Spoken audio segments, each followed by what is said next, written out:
C'est un honneur pour moi de prendre la parole en ma qualité de coordonnateur de la CNSA et point focal pour le sommet 2021 des Nations Unies sur les systèmes alimentaires.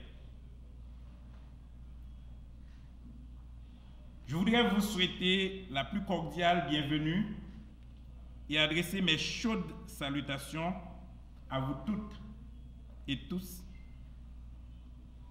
qui ont répondu à notre invitation. Je voudrais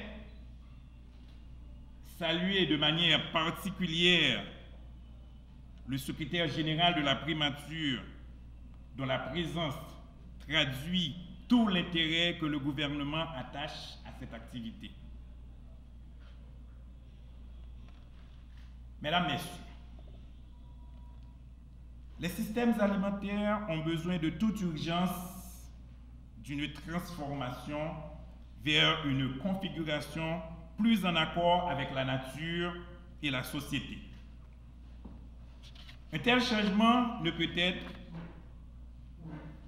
que radical, de grande envergure, massif, global, à plusieurs échelles et multidimensionnel. Il impliquera en particulier un remaniement des rapports de force entre les acteurs qui est, à l'heure actuelle, difficilement concevable. Dans le même temps, une multitude de questions se posent sur les modalités possibles. Comment mettre cette transition nécessaire en route? Quels en seront les principaux mécanismes et forces motrices? Comment les États, la société civile et les mouvements sociaux s'accorderont-ils autour de ce processus? Et surtout, comment coordonner les nombreuses étapes indispensables pour réaliser des avancées majeures? Face à tous ces questionnements, l'absence de réponse adéquate, même partielle, peut être décourageante.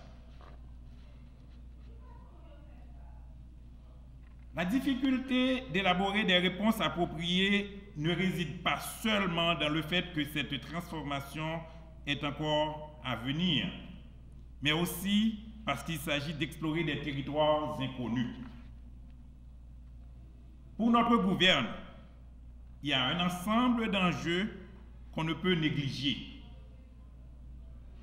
Il s'agit de prendre en compte que les systèmes alimentaires dominants génèrent de nombreuses problématiques. Il y a des problématiques environnementales comme pollution des sols, des eaux et de l'air, gaz à effet de serre, érosion des sols, perte de la biodiversité domestique et sauvage, adventices résistantes aux bioagresseurs, déforestation. Les accords de Paris ont été un grand succès et ont montré l'engagement de toutes les parties prenantes pour limiter les émissions de gaz à effet de serre. Il a été souligné à cette occasion l'importance des systèmes alimentaires, de la production agricole, de l'élevage dans l'émission des gaz à effet de serre. Enfin, plus récemment, la crise sanitaire du Covid-19 a bien montré la fragilité des systèmes alimentaires en induisant par endroits des hausses de prix, en empêchant les travailleurs travaillant sur les chaînes alimentaires d'effectuer leur travail à cause des mesures de protection, des mesures de restriction sanitaire qui avaient été prises. Cela montre vraiment l'importance des systèmes alimentaires dans la sécurité alimentaire, dans la nutrition et dans la vie au quotidien de millions et de millions de citoyens.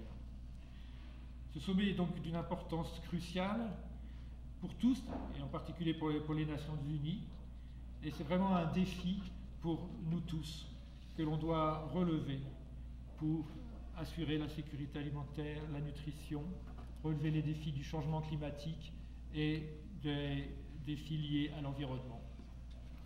Les Nations Unies se réjouissent vraiment qu'Haïti prenne à bras le corps cette initiative et s'engage vraiment et énergiquement dans la préparation de ce sommet. Les Nations Unies se réjouissent également du caractère inclusif qui est essentiel pour la réussite du sommet. Inclusif en réunissant non seulement bien sûr les Nations Unies, les partenaires techniques et financiers, mais également la société civile, les acteurs des chaînes de valeur de l'amont à l'aval, le secteur privé, le secteur public. En dépit des efforts déployés au cours des 20 dernières années pour lutter contre la faim dans le monde, une bonne partie de la population mondiale se trouve en insécurité alimentaire. Simultanément, un bon nombre de gens souffrent de l'obésité et on assiste aussi à des pertes post-récolte considérables. Fort de ces constats, un appel urgent est lancé par le secrétaire des Nations Unies en vue de procéder à une profonde transformation des systèmes alimentaires actuels. Ces transformations sont d'autant plus nécessaires dans les pays en développement, notamment ceux de l'Amérique latine et des Caraïbes, et bien sûr Haïti. Je profite de l'occasion pour féliciter l'État haïtien pour la définition de la nouvelle politique de la stratégie nationale de souveraineté et sécurité alimentaire et nutritionnelle en Haïti. Nous sommes convaincus qu'une mise en œuvre réelle des interventions définies dans cette politique, ainsi que les résultats qui découleront de ces concertations, permettront d'aboutir à l'établissement des systèmes alimentaires qui soient plus résilients, équitables, inclusifs. 80% de la production agricole nationale repose sur les petites et petits exploitants agricoles. Cependant, ils n'ont pas ou presque pas d'accès aux équipements, innovations, services de crédit et de formation technique pour conduire adéquatement leur activité. Par ailleurs, ces exploitants sont en proie aux impacts des changements climatiques, contribuant à la réduction des performances des campagnes agricoles, ce qui augmente le niveau de pauvreté de la population rurale, leur vulnérabilité, les inégalités et entraîne l'exode rural. En adoptant l'agenda 2030, la Suisse s'est engagée de contribuer à l'atteinte des objectifs de développement durable en portant une attention particulière aux populations les plus vulnérables, les jeunes et les femmes. Ainsi, tous les programmes ici financés en Haïti par la Suisse s'alignent aux politiques de l'État haïtien et soutiennent aussi la société civile et le secteur privé. Qu'il s'agisse des programmes de l'aide humanitaire ou du développement, en utilisant le fameux Nexus, en lien avec la gouvernance et l'état de droit, agriculture et sécurité alimentaire, emploi et développement économique afin de contribuer à l'établissement du maintien du changement systémique recherché par tous nous ici réunis aujourd'hui. Cette cérémonie de lancement officiel coïncide au déroulement d'une série de dialogues organisés par le réseau de l'agriculture et sécurité alimentaire au niveau de la direction du développement et de la coopération suisse auxquels participent plusieurs professionnels de tous les pays et organisations partenaires de la Suisse, dont des professionnels haïtiens. La réalité montre que le secteur agricole n'a cessé de se détériorer au cours des 3 dernières décennies. Les principales causes sous-jacentes à cette situation relèvent à la fois tant de variables conjoncturelles que de variables structurelles. Du lot, on peut citer le dérèglement climatique, l'émergence de maladies zoophytosanitaires, les variations du taux de change de la monnaie nationale, ainsi que le taux d'inflation que nous ne maîtrisons pas encore, et les troubles sociopolitiques. Ces différentes causes ont résulté en des déficits alimentaires couverts à environ 50% par les importations d'aliments, entraînant aussi un déficit de la balance commerciale non compensé par un excédent de la balance des services qui, en bout de ligne, conduisent à un déficit de la balance des paiements et la perte nette des réserves de change. Les considérations qui sont en train d'être menés sur le système alimentaire en Haïti offrent donc l'opportunité d'avoir une vision partagée sur les trois grands enjeux pouvant contribuer à un décollage économique du pays. Le premier, c'est un enjeu nutritionnel, dans le sens qu'on doit travailler d'arrache-pied à éradiquer la faim et garantir la sécurité alimentaire de manière durable. Le deuxième, c'est un enjeu socio-économique visant à stimuler une croissance inclusive à travers la transformation structurelle des chaînes d'approvisionnement dans le pays. Le troisième, c'est un enjeu associé à la promotion de comportements responsables dans la transformation des systèmes alimentaires. Tout ceci pour dire que ce travail donne un ensemble d'occasions, à savoir une occasion de faire le point sur la situation alimentaire et nutritionnelle du pays, une occasion de dégager une vision et une stratégie harmonisée à travers une large concertation entre tous les acteurs des filières alimentaires et les secteurs connexes. Une occasion de créer une mobilisation nationale autour de la question alimentaire qui a une importance stratégique pour l'administration en place, pour ne citer que ces trois occasions. En ce sens, aucun effort ne sera ménagé pour faciliter le travail par la participation pleine et entière des cadres du ministère de l'Agriculture, tant au niveau central et des structures déconcentrées, qu'au niveau des directions départementales et des bureaux agricoles communaux.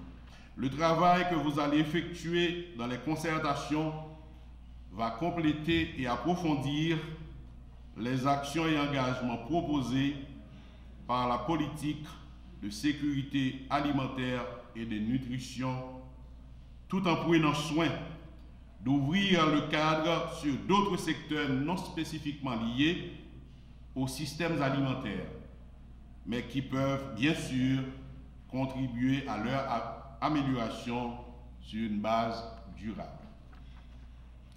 Cependant, ce qui nous réjouit le plus au niveau du gouvernement, c'est de constater le caractère participatif et inclusif du processus qui vise à prendre en compte toutes les voix, dont celles des femmes, des jeunes, des paysans, des petits exploitants et des petits commerçants, appelés couramment Madame Sarah, qui ont tous joué, à un niveau ou à un autre, des rôles majeurs dans les systèmes alimentaires et qui, pour la plupart, connaissent des situations de grande vulnérabilité et ou de précarité. En donnant à ces différentes populations la possibilité de concerter avec d'autres dans la recherche de solutions consensuelles pour les systèmes alimentaires, à cela tout le monde sortira gagnant, car ensemble, on identifiera les moyens les plus puissants à rendre les systèmes alimentaires plus forts et plus équitables pour finalement nous donner les moyens d'atteindre les ODD. Le gouvernement réitère son entière confiance en toute l'équipe qui accompagne la CNSA, tant comme membre du comité de pilotage chargé d'orienter et de suivre le travail, sans oublier l'équipe technico-scientifique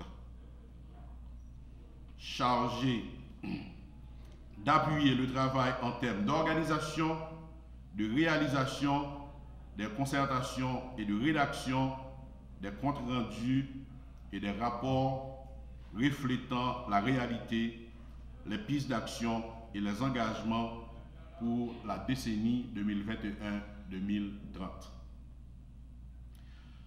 Le gouvernement adresse ses plus vifs remerciements aux partenaires techniques et financiers ayant supporté activement les différents aspects du travail de concertation dans lesquels les organisations de la société civile impliquées se sont données comme mission de continuer le plaidoyer et la défense du droit à l'alimentation au secteur privé des affaires qui fondent à penser que les systèmes alimentaires plus durables et équitables peuvent contribuer à l'amélioration de la qualité de vie des travailleurs et socioprofessionnels et de toute la population active en général.